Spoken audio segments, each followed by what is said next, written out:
Salut tout le monde, j'espère que vous allez bien. Aujourd'hui on se retrouve sur la chaîne pour un update lecture et j'ai 4 livres à vous présenter, alors commençons tout de suite. Premièrement, je vais commencer avec Au pays de l'ailleurs par Taïra Mafi, publié chez Michel Lafon, que j'ai reçu en partenariat. Et c'est l'histoire de Alice, qui est une fille de 12 ans, qui a une peau très pâle et les cheveux de neige. Dans le pays où est-ce qu'elle vit, les couleurs révèlent des dons magiques. Et vu qu'Alice n'a pas de couleur, les citoyens en ont fait une paria. Un bonjour, Olivier, le pire ennemi de Alice, lui proposera en fait d'aller rechercher son père qui auparavant a disparu 3 ans plus tôt. Et Alice va accepter tout de suite. Du coup, ils vont aller dans le pays de l'ailleurs pour rechercher son père qui a disparu. Mais dans le pays de l'ailleurs, ce n'est pas toujours très beau. C'est un endroit où les pièges polluent extrêmement beaucoup. C'est l'histoire du Au pays de l'ailleurs par Taïra Mafi m'a énormément charmé dès les premières pages. Premièrement, j'avais un peu le doute que j'allais peut-être moins aimer ça parce que Alice n'a seulement que 12 ans. Mais Alice est tellement cute. Aussitôt qu'on commence la lecture, on découvre le personnage d'Alice et c'est tellement une petite fille hyper pleine de joie de vivre. Et même si son père a disparu 3 ans plus tôt et qu'Alice ne connaît pas la raison, elle est pleine de vie quand même. Et c'était vraiment très super beau à voir, sérieusement. Aussitôt j'ai commencé la lecture, j'ai eu ce sourire dans le visage en fait que Alice trouvait tout ça beau autour d'elle, même si les gens dans son pays la prennent pour une paria, moins que rien, parce qu'elle n'a pas de couleur. Et c'est quelque chose que j'ai vraiment trouvé ça magnifique, sérieusement. J'ai trouvé ça vraiment magnifique parce que c'est un peu le sujet d'intimidation. J'ai trouvé ça vraiment super beau qu'elle se fiche un peu de tout et qu'elle pense à elle et dans son petit monde et elle joue. Alors c'était super beau à voir. Également, le pays de l'ailleurs. J'ai adoré ça, sérieusement, c'était super cool. Aussitôt qu'on commence à découvrir un peu le pays de l'ailleurs, c'est hyper intéressant de découvrir ce que Taïra Mafi a voulu nous montrer finalement. Également, j'ai trouvé qu'il y avait beaucoup de ressemblance avec Alice au pays des merveilles et le magicien d'Oz. Alice au pays des merveilles que j'adore, mais un truc de débile. Et j'ai beaucoup adoré de retrouver un peu cette énergie-là. La plume de l'auteur, hyper belle, sérieusement. Elle a le moyen en fait de nous accrocher et de en fait nous garder un peu sur le suspense. J'ai pas encore lu ses autres romans, c'est seulement le premier tome que je lis de cet auteur-là et je vais me lancer dans les autres romans parce que sérieusement la plume est juste super belle. Elle a quelque chose en fait qui nous attire justement à rester dans la lecture, à nous accrocher et c'était juste super beau. Il y a une petite affaire que j'ai peut-être moins aimé, c'est que le début est un petit peu lent. C'est un peu long avant de découvrir en fait le pays de l'ailleurs et j'ai trouvé ça un petit peu lent avec que l'action commence, mais pareil, j'ai beaucoup adoré, je trouvais ça super beau comme roman. Et vraiment c'est une histoire en fait que je me suis libéré. Et aussitôt que j'ai recommencé ma lecture, ça me faisait sourire. Alors vraiment, je suis super content en fait de l'avoir lu. Encore une fois, un gros merci Michel Lafon de me l'avoir envoyé en partenariat. Sérieusement, moi j'ai beaucoup adoré. Je vais m'empresser en fait de lire les autres livres de Taïra Mafi. Ensuite, j'ai embarqué dans la série Lettre de Skyfall, le deuxième tome qui est Lettre de Stormbreak par Chanel Messenger, publié chez Lumen. Quinterforum Métis Canada m'avait envoyé en partenariat. Et le premier tome que j'avais juste comme complètement adoré, c'était super beau. Et dans celui-ci, on va y retrouver Vayne qui est encore le dernier sylphe de l'Ouest. Audra va partir au loin vers le nord pour fuir à ses révélations de son passé. Et tout bêtement, elle est attirée vers la vallée de la mort, là où est le repère de Raiden, le méchant de l'histoire, et de ses guerriers. Mais ce qu'elle va trouver là-bas n'est pas tout à fait rose. Vayne et Audra vont être dans un dilemme. Il s'agit en fait de révéler leurs secrets aux veilleurs pour afin de combattre le méchant Raiden, ou bien s'entêter au risque de perdre la guerre. Du coup, dans ce deuxième tome-là, on va savoir un petit peu plus qu'est-ce qui va se passer avec Vayne et Audra. Si elles vont perdre la guerre ou est-ce qu'elles vont combattre Raiden. Je vais vous dire tout de suite que c'était pas mon préféré. Premièrement, le début de l'histoire, je l'ai trouvé un petit peu moyen. Je l'ai trouvé un petit peu lent justement. Et ça m'a un peu embêté justement à poursuivre l'histoire. Je l'ai terminé quand même. J'ai trouvé qu'il se passait pas grand chose. Il y a des trucs que j'ai un peu moins bien compris.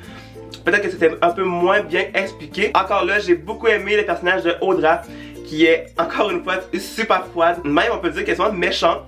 Et c'est un personnage en fait que j'ai beaucoup adoré dans le premier tome. Et dans le deuxième tome, encore là, j'ai beaucoup adoré Audra parce que justement, elle est super intense finalement. Je sais pas comment l'expliquer, mais c'est une fille hyper glaciale. Mais quand même, que t'es capable quand même de t'accrocher à elle justement. Je sais pas trop comment m'expliquer là-dessus. Mais moi, je suis beaucoup accroché à Audra. Encore une fois, l'écriture de Chanel Messenger, super belle, sérieusement. Très facile à lire, encore une fois. Des phrases pas compliquées. Et la fin, je m'y attendais vraiment pas, sérieusement. J'ai un peu resté sur le choc. Et je veux avoir absolument le troisième tome, même si le deuxième, je l'ai un petit peu moins aimé. Je veux voir qu'est-ce qui va se passer dans le troisième tome parce que ça se finit très intense, justement. J'ai pas autre mot que ça, genre c'est vraiment intense. Ça m'a comme laissé sur un point là comme... je savais comme plus trop quoi dire, mais encore là, c'était pas mon préféré comme je vous avais dit. Il y a des trucs en fait que j'ai peut-être moins aimé. C'était surtout en fait sur le début de l'histoire que j'ai trouvé un petit peu lent avant de le commencer. Et je vous dirais, au milieu du roman, l'action débute. À suite de ça, justement, j'ai trop adoré. Alors, je l'ai aimé, mais je l'ai un petit peu moins aimé que le premier tome. Et ben, j'attends avec impatience le tome 3. Je voulais vraiment beaucoup remercier Interforum Métis Canada de me l'avoir envoyé en partenariat. Dites-moi dans les commentaires si vous l'avez lu et qu'est-ce que vous en avez pensé finalement. Mais voilà, j'attends le tome 3 avec une grande impatience. J'ai extrêmement hâte de le lire. Et ensuite, j'ai enchaîné avec le dernier tome de la série qui me faisait de l'œil, que j'avais trop hâte de pouvoir le lire, et c'est fait. Alors c'est La Dernière Étoile par Rick Yancey, publié chez Robert Laffont dans la collection R, qui est la série de la 5e vague, que la 5e vague j'avais trop adoré. J'ai voulu tout de suite enchaîner avec le 3e tome pour pouvoir terminer aussi des séries, mais savoir comment ça se termine. Dans celui-ci, on va trouver Cassie et ses amis encore une fois dans ce monde apocalyptique où est-ce que les autres ont pris la possession de la Terre. Alors, vu que c'est le 3e tome de la série, on va savoir si Cassie va survivre ou bien les autres vont prendre la possession de la planète. J'avais extrêmement hâte de le lire justement parce que c'est le dernier tome et finalement je l'ai lu. J'ai quand même été un peu déçu de la manière où est-ce que l'auteur amène finalement l'histoire. Premièrement, au début, j'ai pas trop en fait compris. J'ai trouvé que c'était un peu moins bien expliqué. Et j'ai trouvé qu'il y avait énormément de longueur, que des fois il aurait pu beaucoup plus enchaîner plus vite que ça. Ça m'a un peu déçu justement à cause de ça.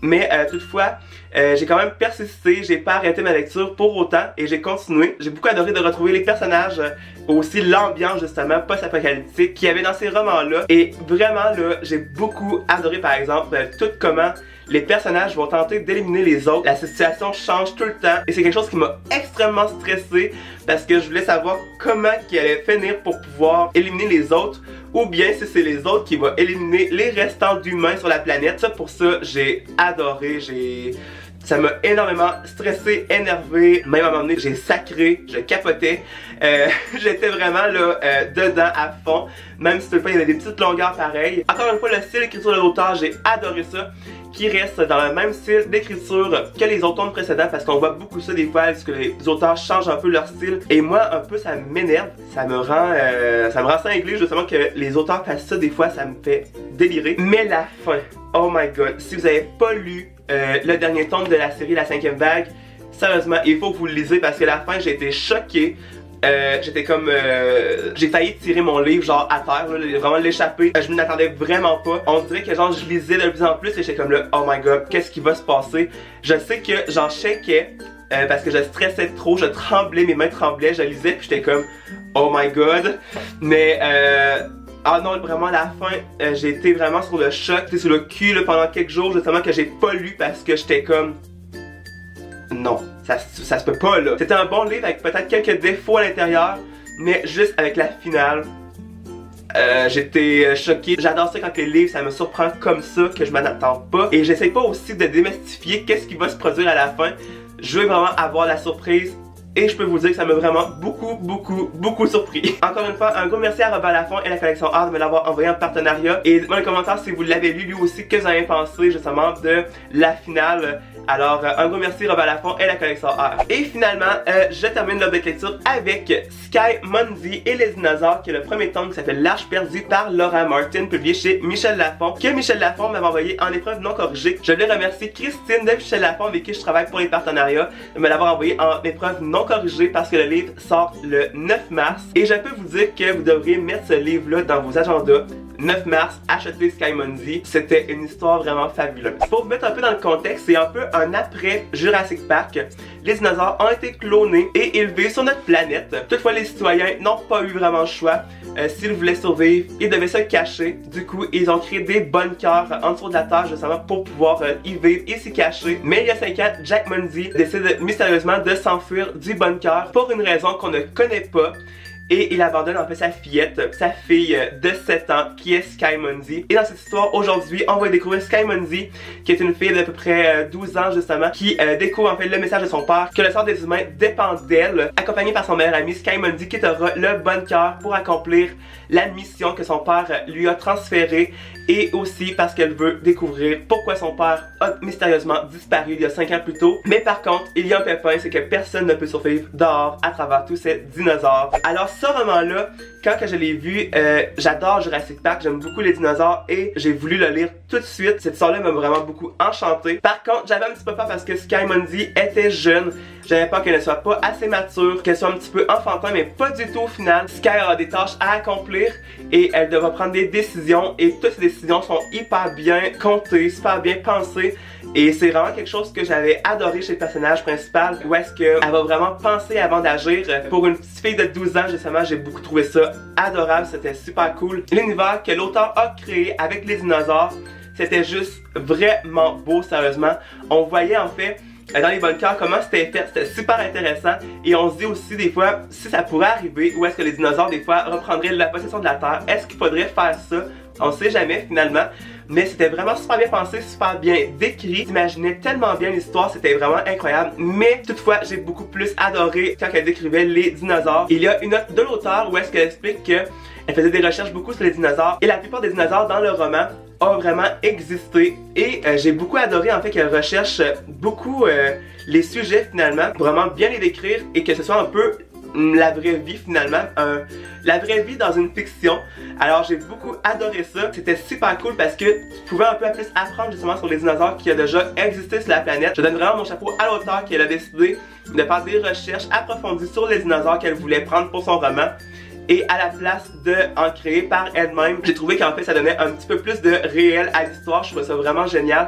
Et d'en plus que les paysages, les situations où les dinosaures des fois se battent, c'était tellement bien décrit que je pouvais quasiment me penser à côté d'eux autres. Du coup, j'étais sans voix. J'avais rien à dire sur ce côté-là. C'était vraiment génial parce que chaque fin de chapitre nous garde toujours sur un suspense. Il se passe toujours quelque chose. L'action déborde de ce roman-là. C'était juste un truc de malade. J'ai adoré. J'espère que vous allez aller vous le chercher parce que oui, c'est une histoire jeunesse. Une histoire jeunesse par contre qui peut plaire à beaucoup d'adultes comme moi. Prenez-vous une note, 9 mars, Sky Mundi, sérieusement, allez vous le chercher. Dites-moi dans les commentaires si vous allez vous le chercher justement. Mais voilà, un gros merci Michel Lafon et Christine de l'avoir mis en épreuve non corrigée, sérieux. Ça me touche énormément que vous avez pensé à moi. Sérieusement, allez vous le chercher, ça vaut terriblement la peine. Vous m'en direz des nouvelles justement. Mais moi, ça a été un gros coup de cœur jeunesse. Et là, ben, j'ai très hâte d'avoir le deuxième tome parce que la finale, elle est quand même bien, mais quand même, quand t'as adoré le livre, tu vas avoir la suite. Alors, j'attends la suite avec une grande impatience. Alors voilà tout le monde, la vidéo est terminée, j'espère qu'elle vous aura plu. N'hésitez pas à dire dans les commentaires c'est des livres que vous avez lus, que j'ai présentés et de partager vos avis. Et n'hésitez pas à laisser un thumbs up et de vous abonner à la chaîne si c'est pas encore fait. Et nous, ben, on va se retrouver la semaine prochaine. Et pendant ce temps, je vous souhaite à tous de très belles lectures. Bye tout le monde!